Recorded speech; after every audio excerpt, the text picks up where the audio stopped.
Boa noite, gente. Boa Obrigado. noite. Bom, então vamos aqui começar o nosso encontro. Vamos começar com Maria.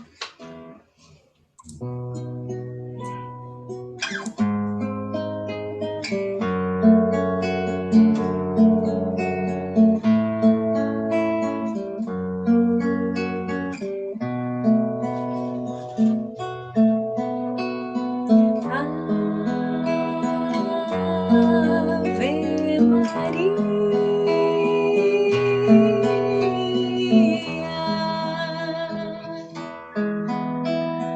Mãe de Jesus de Nazaré.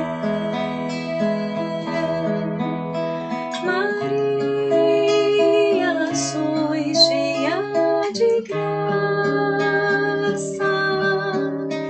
da graça vinda de Deus nosso Pai. Vinde a nós o vosso reinado de amor e de paz. Sois bendita entre as mulheres, bendito é o fruto que veio de vós. Nos deste aquele que é a verdade, o caminho, a vida, a esperança e a fé. Ave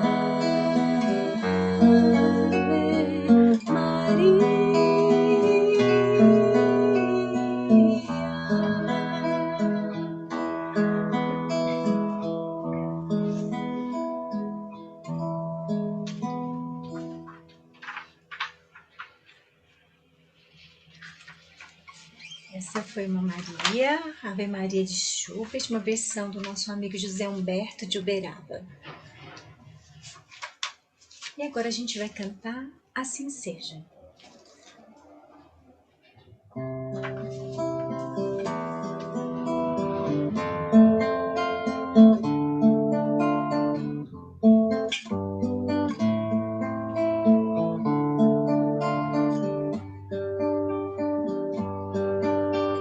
Seja na terra como é no céu, feita a vossa vontade, sem acusador nem réu, só justiça em claridade. Se és por nós, quem será contra nós? Se és por nós, quem será contra nós? A toda criatura Deus chama pelo nome, pra despertar o ser e ser um anjo homem. Não existem potestades, não existe mal algum que nos possa apartar do amor de Deus. Não existem potestades, não existe mal algum que nos possa apartar do amor de Deus. És Pai nosso de todos nós, bendito sejas, que ouve nossa voz. Hosana, aleluia, oh, assim seja, oh, amém, oh, assim seja, oh, oh, seja na terra como é no céu,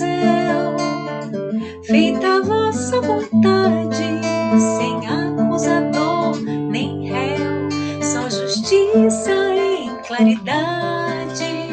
Se és por nós, quem será contra nós? Se és por nós, quem será contra nós? Se és por nós, quem será contra nós? Se és por nós, quem será contra nós?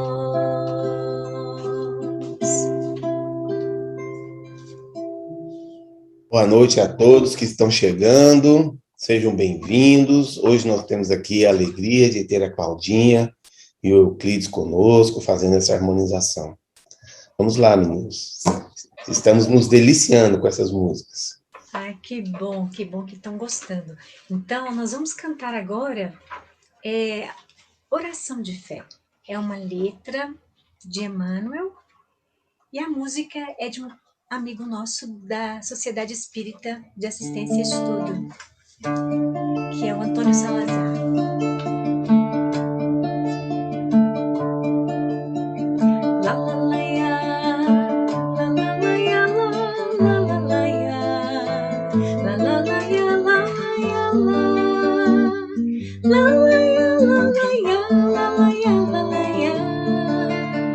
Segue com fé em Deus a luz do dia. Quando se agravar, faz silêncio e ora. Desgostos são sinais de segurança e rumo. Nas horas mais difíceis, serve, perdoa e passa. Caminha, caminha com Deus, caminha. Caminha, caminha com Deus, caminha. La la la ya, la la ya, la la la la ya, la la la ya, la la ya, la la ya, la la ya, la la ya, la la ya. Toda noite é viagem para a estação da aurora. Tudo será melhor. Deus te guarda. Caminha, caminha com Deus, caminha. Caminha, caminha com Deus, caminha. Caminha, caminha com Deus, caminha. Caminha, caminha com Deus, caminha.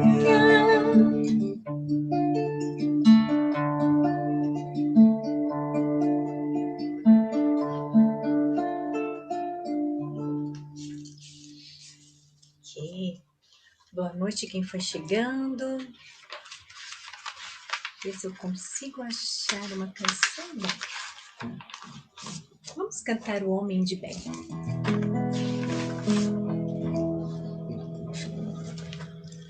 É uma música de Nando Cordel.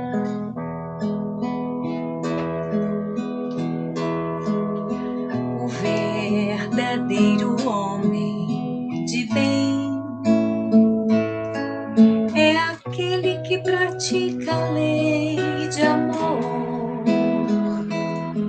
de justiça e caridade, de pureza e de bondade. Interroga a consciência se essa lei já violou. Não comete o mal, tem fé em Deus e na bondade. Sabe que nada acontece sem a sua permissão. Tem fé no futuro e por isso coloca os bens espirituais acima desses bens só temporais. Quando nas dores da vida e nas decepções aceita sem murmurar, porque são provas ou expiações. Encontra benefício no serviço que presta, nas lágrimas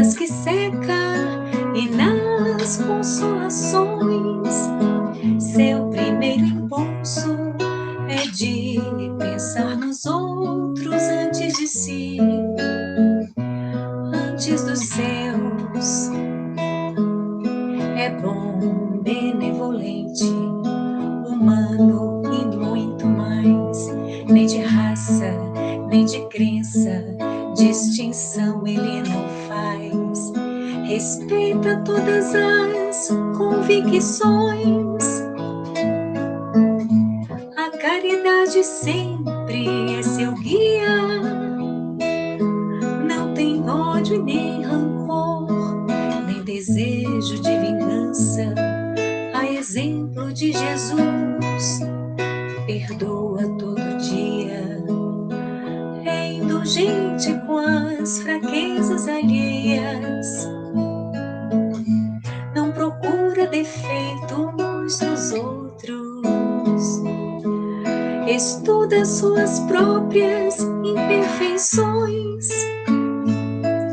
Trabalha sem cessar para combatê-las. Não se envaidece com a sorte ou com os dons pessoais. Usa, mas não abusa dos bens materiais. Se tem algum dependente nas relações sociais, trata com benevolência e muita paz. É um homem de bem, é um homem de bem. Quem plantar vai colher, vou lutar, vou vencer, vou chegar lá também. É um homem de bem, é um homem de bem. Quem plantar vai colher, vou lutar, vou vencer, vou chegar lá também. É um homem de bem, larará. É um homem de bem, larará. Quem plantar vai colher, vou lutar, vou vencer, vou chegar lá também. É um homem de bem, é um homem de bem. Quem plantar vai colher, vou lutar, vou vencer, vou chegar lá também.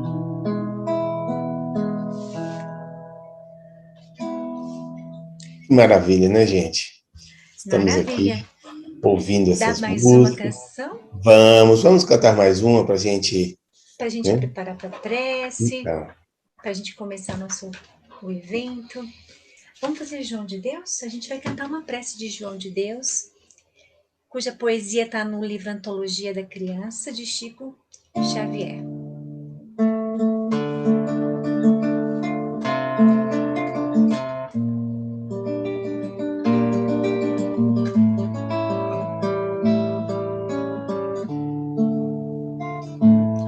Meu Senhor, sábio dos sábios, Pai de toda a criação, põe a doçura em meus lábios e a fé no meu coração. Sol de amor que me conduz na vida e que me agasalho, enche os meus olhos de luz e as minhas mãos de trabalho. Dá-me força no caminho pra lutar e vencer, transformando todo espinho em flores do meu dever. Pai, não te esqueças de mim nas bênçãos da compaixão. Guarda-me em teu coração de paz e de amor sem fim.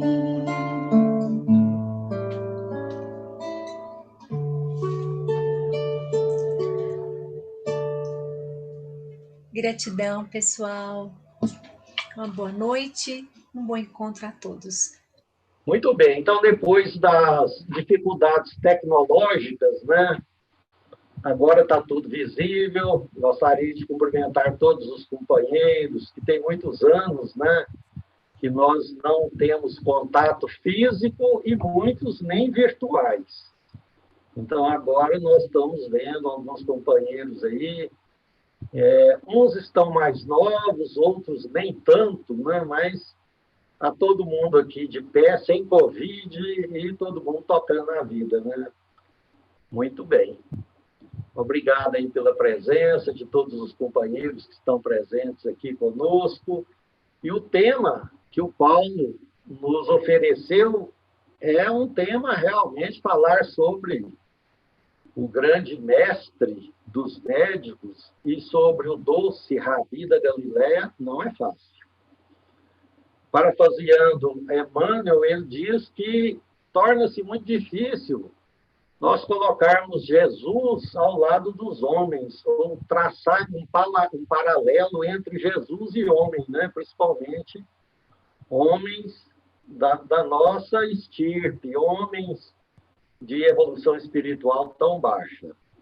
Quando nós comparamos Jesus com outras personalidades, nós ficamos assim boquiabertos, né, pela grandeza do mestre. Então, o tema é Jesus, médico de homens e de almas. Muito bem. Eu sou o grande médico das almas e venho trazer-vos o remédio que vos deve curar. Capítulo 6º, o Cristo Consolador. O item é Instruções dos Espíritos. E o subitem, Advento do Espírito de Verdade. Quando nós compulsamos, principalmente as obras, o Pentateuco kardeciano, nós encontramos em várias obras a assinatura do Espírito de Verdade. E sempre uma pergunta e uma dúvida que surge a respeito do Espírito de Verdade. Cada um de nós, às vezes, tem um determinado posicionamento. E nós fomos, realmente, depois que o Paulo nos ofereceu o tema, nós fomos compulsar várias obras, inclusive o Velho Testamento, sobre as leis, para ver se nós encontrávamos alguma coisa sobre o Espírito de Verdade. No item 7 do capítulo 6 do Cristo Consolador, está gravado: sou o grande médico das almas e venho trazer-vos o remédio que vos há de curar. Os fracos, os sofredores, os enfermos são os meus filhos prediletos. Venho salvá-los. Vinde, pois, a mim, vós que sofreis, e vos achais oprimidos, e sereis aliviados e consolados. Então, não só aliviado nas nossas dores, mas consolado também nas nossas aflições. Não busquei alhures a força e a consolação, pois que o mundo é impotente para dá-las. Deus dirige um supremo apelo aos vossos corações por meio do Espiritismo. Escutai-o. Extirpados sejam de vossas almas doloridas a impiedade, a mentira, o erro, a incredulidade. São monstros que sugam vosso mais puro sangue e que vos abrem chagas quase sempre mortais. Que no futuro, humilde e submisso ao Criador, pratiqueis a sua lei divina.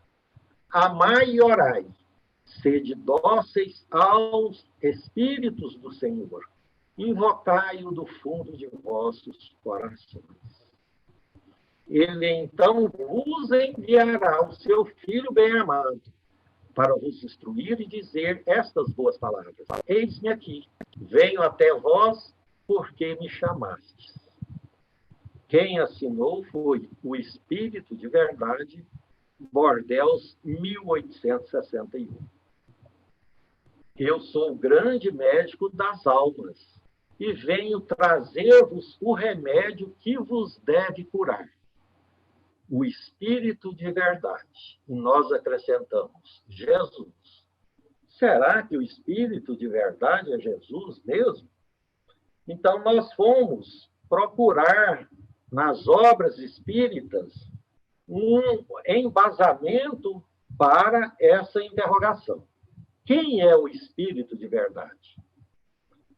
Consta no Evangelho de João, capítulo 16, versículo 12 e 13, a seguinte promessa de Jesus. Ainda tenho muito que vos dizer, mas vós não podeis suportar agora.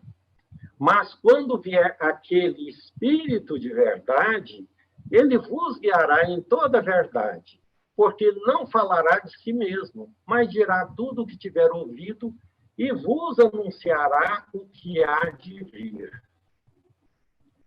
Então, a nossa posição há no meio espírita, basicamente, 3 posicionamentos sobre quem seria o Espírito de verdade. Primeiro, seria o próprio Cristo. Segundo, seria João Batista. Terceiro, seria um grupo de espíritos elevados atuando sob a direção do Cristo? Na Revista Espírita, de março e junho de 1862, que Kardec escreveu, há a evocação de 2 membros da Sociedade Parisiense de Estudos Espíritas que regressaram à espiritualidade. Então, os 2 haviam desencarnado, o senhor Jobard e o senhor Sanson. O senhor Jobard, ao ser questionado por Allan Kardec sobre os espíritos que estava vendo, diz, então, esse Jobard era uma pessoa muito influente em toda a comunidade científica e nos estudos espíritas. Então, ele era muito amigo de Allan Kardec. Então, ele disse o seguinte, vejo principalmente Lázaro e Erasto. Depois, mais afastado, o Espírito de verdade, planando no espaço. Depois, uma multidão de espíritos amigos que vos cercam, agradecidos e benevolentes. Sede felizes, amigos, porque boas influências vos disputam as calamidades do erro. Março de 1862. Então, o senhor Jobard diz que estava vendo um espírito, o Espírito de verdade. Logo em seguida, foi inquirido o senhor Sanson, que, por sua vez, diz que estava vendo o Espírito de verdade, juntamente com Santo Agostinho, Lamennais, Sonnet, São Paulo, Luís, aqui no caso é São Luís, e outros amigos, conforme consta da Revista Espírita de junho de 1862. Diante dessas valorosas informações, podemos excluir a ideia de que o espírito de verdade seria um grupo de espíritos, pois, na verdade, trata-se de um espírito.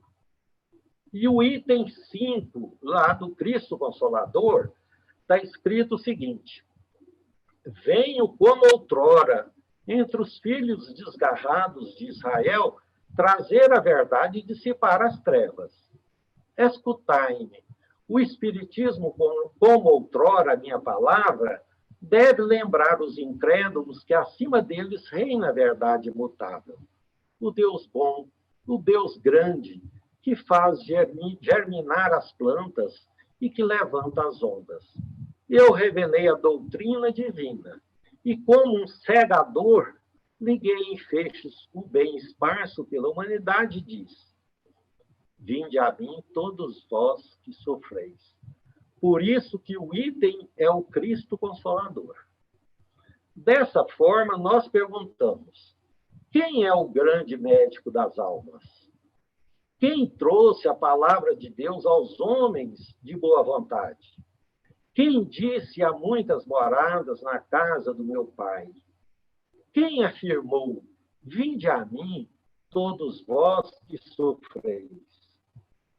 Não há dúvidas.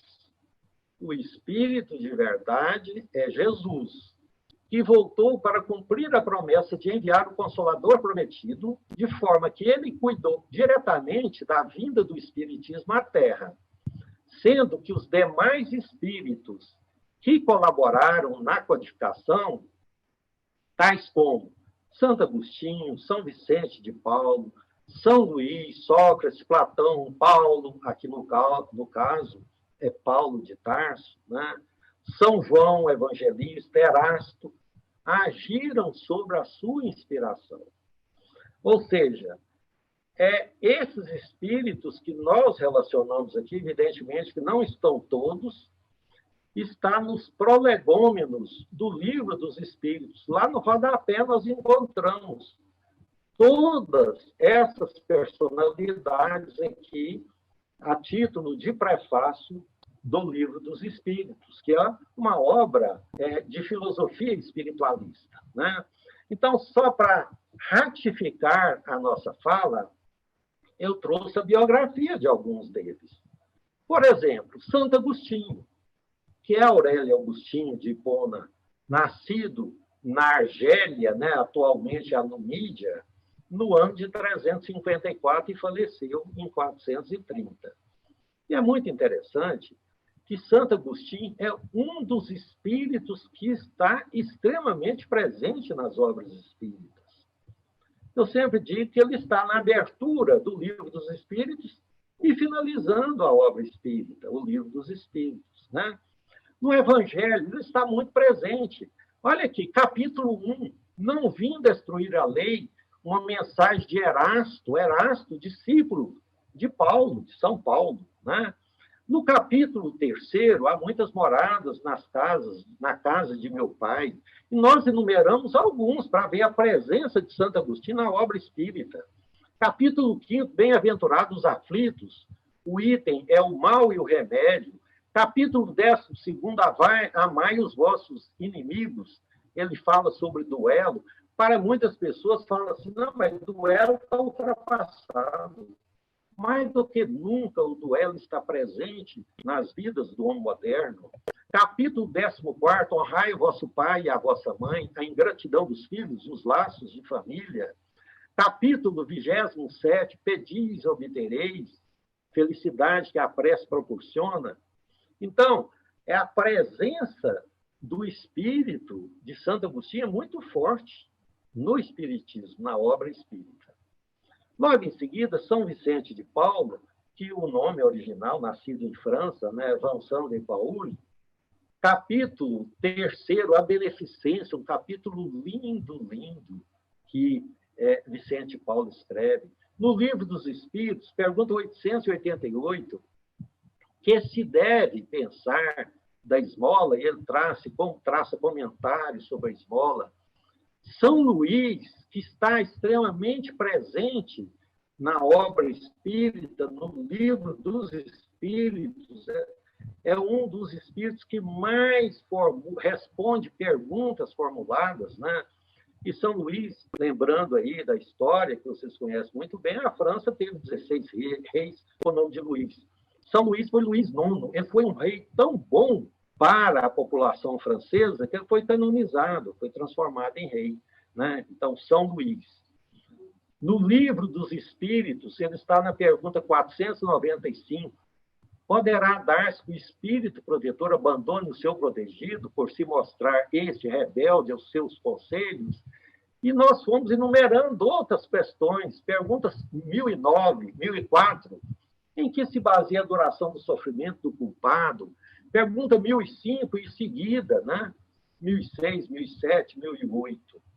Logo em seguida, nós colocamos Sócrates e Platão, que ele está na introdução do Evangelho, ambos, né, os precursores da ideia cristã e do Espiritismo.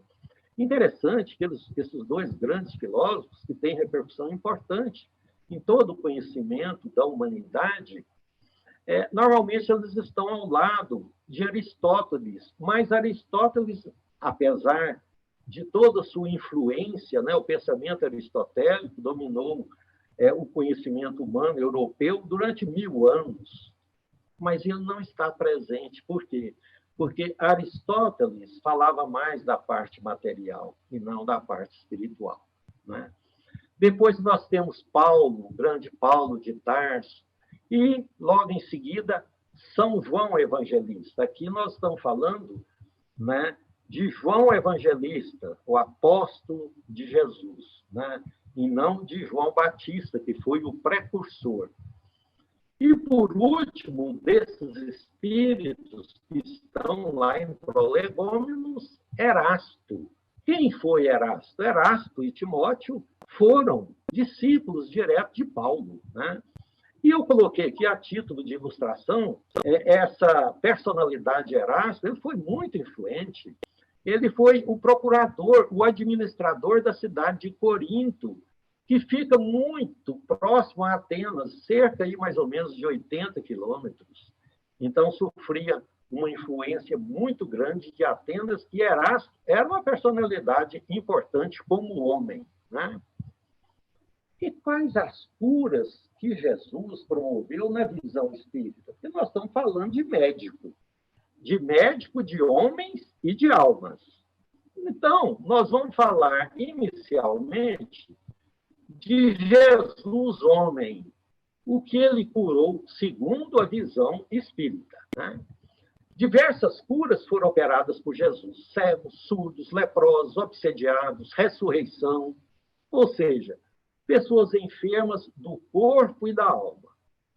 Sem dúvida alguma, Jesus foi o maior curador do corpo e do espírito que já conhecemos nesse planeta, pois ele foi capaz de nos mostrar a cura através da fé. Jesus sempre dizia: tua fé te curou. Nos evangelhos de Mateus, Marcos, Lucas e João, há vários relatos das curas operadas por Jesus. O total são 25 descritas. E nós selecionamos algumas para a gente comentar, porque o tempo é exíguo, né? Para a gente falar sobre as curas de Jesus, aí, qualquer um de nós que fosse formular, gastaria horas, né, para falar sobre as curas. Então, nós separamos três aqui modalidades de cura. A primeira é a cura da mulher enferma, aquela mulher que tinha um sangramento. Isso está em Mateus 9, 20 a 22. O segundo é a cura do paralítico da piscina, que está em João. E o terceiro, a cura da mulher encurvada, que está em Lucas. A cura da mulher enferma é aquele caso que todos nós conhecemos, que é uma mulher que tinha uma hemorragia. As conclusões que nós chegamos, era que tipo de hemorragia que essa mulher tinha? Era uma hemorragia genital. Várias doenças podem levar a uma hemorragia genital na mulher. Porque aqui não falou outro tipo de hemorragia, se era um corte, né? Não. Falou que uma mulher enferma que tinha uma hemorragia. Então, a nossa dedução é que ela tinha uma hemorragia genital. As causas mais comuns de hemorragia genital nas mulheres são os miomas e algumas neoplasias, algumas doenças do endométrio, aquela camada interna que reveste o útero. Então, a conclusão que nós tiramos dessa passagem evangélica é que essa mulher tinha uma hemorragia genital. Então, a passagem é o seguinte: ela tinha sangramento havia 12 anos. Tocou na orla do vestido de Jesus. O sangramento cessou. Jesus disse o seguinte: quem é que me tocou? Alguém me tocou, porque bem conheci que de mim saiu virtude. A mulher se aproximou tremendo, e Jesus disse: tem bom ânimo, filha, a tua fé te salvou. Vai em paz. Então, olha aqui. Tinha uma multidão, e a mulher se aproximou e tocou nas vestes de Jesus. Aqui fala no vestido, né? Poderia ser na túnica, na roupa de Jesus. E é interessante, eu não sei se vocês estão observando aqui, a veste de Jesus, se está visível aqui, porque o meu apontador não mostra. Mas vocês estão vendo que na barra da veste de Jesus, a cor é azul? Isso aí tem uma simbologia muito interessante. Será o quê? No livro Números, que do Velho Testamento, Moisés escreveu 5 livros, né? Só para lembrá-los, vocês sabem muito bem, Gênesis, Êxodo, Levíticos, Números e Deuteronômios. Então, Números é o 4º livro que Moisés escreveu. No livro Números, no capítulo 15, 37 a 41, diz assim: E falou o Senhor a Moisés, fala aos filhos de Israel e diz-lhes que nas bordas das suas vestes façam franjas pelas suas gerações. E nas franjas das bordas põe um cordão azul. E as franjas vos serão para que, vendo-as, vos lembrei de todos os mandamentos do Senhor. Então, essa franja azul tinha um significado muito importante, né? Para que as pessoas não esquecessem dos mandamentos. Por isso que ela era azul e estava colocado nas franjas das vestes. Em hebraico, a orla significa franjas.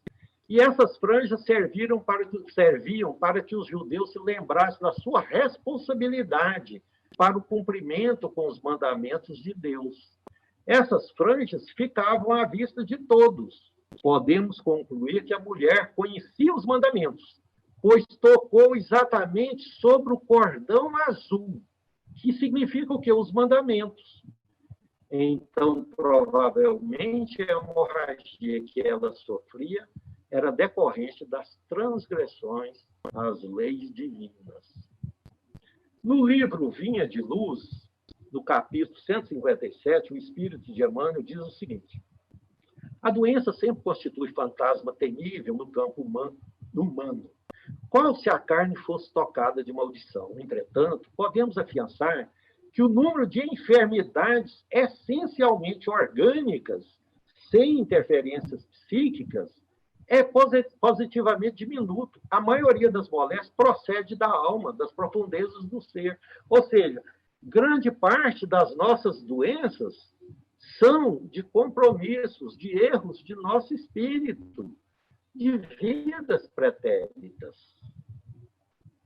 No livro Gênesis, a Gênesis, no capítulo 14, item 31, Allan Kardec diz o seguinte: o fluido sendo dado como matéria terapêutica deve atingir a desordem orgânica para repará-la. Pode ser dirigido sobre o mal pela vontade do curador. Quem que era o maior curador que nós já tivemos na Terra? Jesus. Ou então pode ser atraído pelo desejo ardente, a confiança, em uma palavra, a fé do enfermo. Foi o que aconteceu com a mulher com sangramento. Ela desejou e tocou nas vestes de Jesus. E a cura do paralítico da piscina, que é o segundo caso. Havia em Jerusalém a piscina das ovelhas. Era uma fonte que era chamada piscina. Piscina, na verdade, a terminologia grega de piscina é um tanque para criação de peixe, né? Só que piscina foi mudando ao longo dos anos. E lá, em Jerusalém, essa piscina era chamada de piscina das ovelhas, que se chama, em hebreu, Betsaida, onde deitavam os doentes. Então, eles acreditavam que se a pessoa fosse colocada nessa piscina e tivesse uma imersão naquela água, a água teria um poder curador. Havia um homem enfermo há 38 anos. Jesus disse-lhe: queres ser curado? O homem respondeu: não tem ninguém para me lançar na piscina. Jesus lhe disse: levantai-vos, transportai a vossa cama e andai. E o homem foi curado. O terceiro caso, a cura da mulher encurvada. Jesus ensinava no sábado numa das sinagogas, que eram várias em Jerusalém. E eis que estava ali uma mulher que tinha um espírito de enfermidade havia já 18 anos. E ela andava curvada e não podia, de modo algum, endireitar-se. Quer dizer, ela tinha uma cifose, uma curvatura importante da coluna, né? E que existe isso na medicina, muitos pacientes, existem pacientes idosos, né? E é uma curvatura importante, isso causa uma perda de mobilidade muito grande. E vendo-a, Jesus chamou-a a si e disse-lhe, mulher, estás livre de tua enfermidade. E tomando a palavra, o príncipe da sinagoga, indignado, porque Jesus curava no sábado, e o sábado era dedicado à folga, né? Não podia, era um dia dedicado ao Senhor, que as pessoas não trabalhavam, diz para a multidão, os doutores da lei, 6 dias há em que é mister trabalhar. Nestes, pois, vinde para serdes curado, e não no dia de sábado. Respondeu-lhe, porém, o Senhor e disse, hipócrita, no sábado não desprende da manjedoura cada um de vós o seu boi ou jumento e não o leva a beber? Ou seja, ele desmascarou os doutores da lei, porque se você faz isso com os animais, não pode fazer com as pessoas. No livro Pensamento e Vida, de Francisco Cândido Xavier, através do Espírito de Emmanuel, diz o seguinte, ninguém poderá dizer que toda enfermidade a rigor esteja vinculada aos processos de elaboração da vida mental. Ou seja, não são todas as doenças que são causadas pelo espírito, mas todos podemos garantir que os processos de elaboração da vida mental guardam positiva influenciação sobre todas as doenças. Sabe hoje a medicina que toda tensão mental acarrega distúrbios de importância no corpo físico. Hoje é mais do que demonstrado, né? A medicina em nenhum momento nega a influência da mente sobre o corpo. E para nós, a influência do espírito sobre o corpo, para nós espíritos. O pensamento sombrio adoece o corpo são e agrava os males do corpo enfermo. Cultivar melindres e desgostos, irritação, mágoa, é o mesmo que semear espinheiros magnéticos e adubá-los no solo emotivo de nossa existência. Guardemos, assim, compreensão e paciência, bondade infatigável e tolerância construtiva em todos os passos da senda, porque somente ao preço de nossa incessante renovação mental para o bem, com o apoio do estudo nobre e do serviço constante, é que superaremos o domínio da enfermidade, aproveitando os dons do Senhor e evitando os reflexos letais que se fazem acompanhar do suicídio indireto. Na esfera física, o nosso pensamento cria a vida que procuramos, através do reflexo de nós mesmos, até que nos identifiquemos um dia, no curso dos milênios, com a sabedoria infinita e com o infinito amor, que constitui o pensamento e a vida de nosso Pai. Compulsando o livro Vivendo o Evangelho, do nosso amigo e companheiro Antônio Baduí Filho, através do espírito de André Luiz, tem uma leitura chamada Consolação. Jesus esteve com necessitados de diversas naturezas, e a todos ensinou apontando o roteiro da renovação. Confortou as decaídas e ensinou a vida nova. Advertiu os adúlteros e ensinou a correção. Dialogou com céticos e ensinou a força da fé. Aliviou os sofredores e ensinou a esperança. Recuperou os cegos e ensinou o valor da luz. Curou os doentes aflitos e ensinou o equilíbrio. Consolador prometido pelo Cristo, o Espiritismo semeia a consolação e ensina a essência do bem, mostrando que a felicidade autêntica nasce invariavelmente da transformação moral. Muito obrigado pela presença e pela atenção de todos vocês. Então, Jesus, na verdade, é mais do que simplesmente só o médico dos males físicos, mas, sobretudo, o médico do espírito, ou seja, o médico que oferece o remédio para a nossa transformação moral através do trabalho no bem, invariavelmente. Muito obrigado pela atenção de todos vocês, dos nossos queridos companheiros. Cleiton, meu irmão, tudo bem, Cleiton? Que prazer.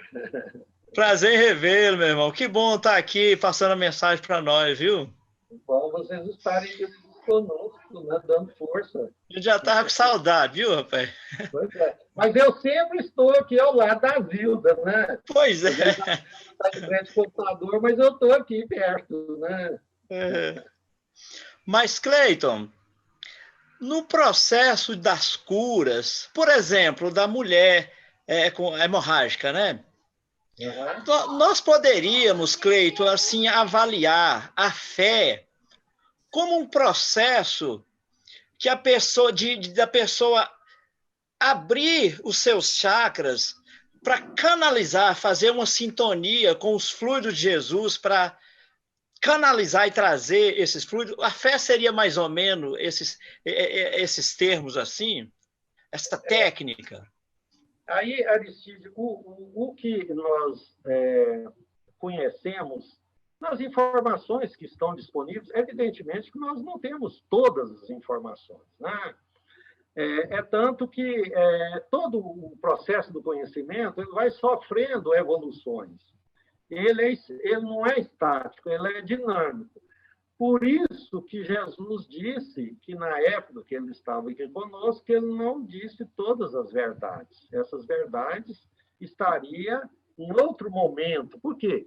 Nós, homens, que somos aqueles espíritos ainda naquela época, com certeza, né? Com raras exceções. Mas nós não tínhamos ainda maturidade para absorver o conhecimento. E nem hoje. Hoje, né, o conhecimento científico, o conhecimento filosófico, religioso, não significa que nós extinguimos. Mas tem duas maneiras da mulher, da gente procurar explicar na visão míope, nossa, a cura da mulher com a hemorragia. A primeira seria realmente quando ela tocou nas vestes de Jesus, exatamente no cordão azul, que tem um significado importante, né? Porque lembrando dos mandamentos que Deus deixou para os hebreus. Então, ela tocou no cordão. Seria o quê? Uma transmissão de fluidos direto para a doença que ela apresentava, que nós não sabemos qual a causa. A segunda seria um processo obsessivo, né? Que seria outra vertente do conhecimento, que ela poderia estar num processo obsessivo que estava levando aquele quadro de hemorragia, e naquele momento Jesus, com toda a sua capacidade moral, né, toda a sua condição de governador da terra, ele realizou a cura através do processo de desobsessão dessa mulher. Então, nós temos duas vertentes aí de conhecimento para tentar explicar, na nossa visão míope, a cura da mulher com hemorragia. Muito bem, obrigado, meu amigo. Bacana. Bom, alguém mais quiser falar, gente, temos aqui no chat o Luiz Coelho colocando: Cleiton, meu amigo, um grande abraço. Obrigado pelas palavras e valiosos conhecimentos trazidos até nós. A Miriam colocando ótimas informações. A Margarete e Cleiton estavam com saudade de ouvir você. Obrigada por suas palavras, sempre esclarecedoras. Abraço. Mais alguém gostaria? Lenir, por favor, vamos lá. Cleiton, achei super legal saber desse fio azul, eu não sabia. Porque a gente lê, né, vários autores descrevendo, eu nunca tinha lido sobre esse fio azul. E, sim, além desse fio azul, a gente lê em Amélia Rodrigues que, ao fazer as curas, ele desprendia de si um magnetismo, né? Ele tinha um magnetismo curador, né? E a capacidade curadora, por isso que nessa nossa pré-eleição, eu disse que na Terra nunca existiu ninguém com essa capacidade curadora como Jesus, né? Quer dizer, ele era, na verdade, uma bateria de fluidos, né? Que eram transmitidos de acordo com as necessidades, com a fé e com o desejo das pessoas que estavam sofrendo. Então, ele não precisava nem utilizar os recursos que são simbólicos mesmo, como diz o fio. O fio azul é simbólico, ele cuspir na areia ali, fazer um barrinho para pôr no olho. E tudo isso é um simbolismo, né? Quer dizer, o problema do cego lá, que ele faz o barro com a saliva, e aplica nos olhos, né? Quer dizer, isso é uma simbologia, na verdade, porque não tinha necessidade disso. Não, ele não precisava disso. Só que as pessoas, naquela época, precisavam muito das coisas materiais. Isso. Precisavam. Eles precisavam-se de uma coisa que desse validade, né? O paralítico aí, que queria que Jesus colocasse ele dentro lá do poço de água, né? Isso. Lá de Betsaida, que em hebreu é Betsaida, não é um tanque, né? Chamado tanque das ovelhas, que lá jorrava água com poder curativo, deveria ser águas termais, né? Mas nem precisou disso. Jesus não precisava da água. Muitas vezes ele usava como um mecanismo mais material para mostrar para as pessoas tão inferiores, né, da nossa época lá, que precisava de mostrar essas ferramentas, né, para a pessoa entender mais corretamente a cura dele. Na verdade, a cura era o fluido que era transmitido, né, esse fluido curador dele para o doente. Né?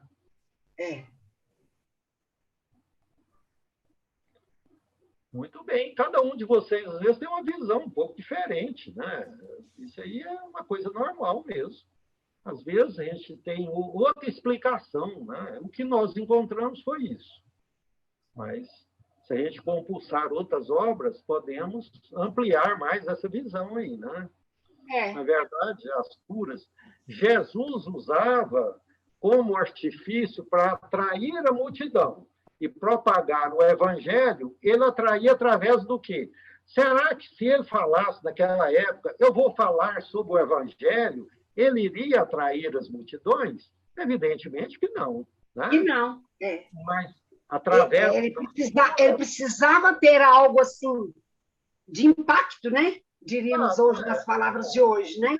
Né? Ele precisava de algo realmente chamasse a atenção, né? Para que as multidões procurassem. E aí, sim, através de parábolas, ele trazia os seus ensinamentos. Né? Por isso que Jesus foi, em todos os sentidos, filosófico, científico, religioso, ele foi o maior dentre os homens. Foi o maior educador, o maior pedagogo que nós tivemos, né?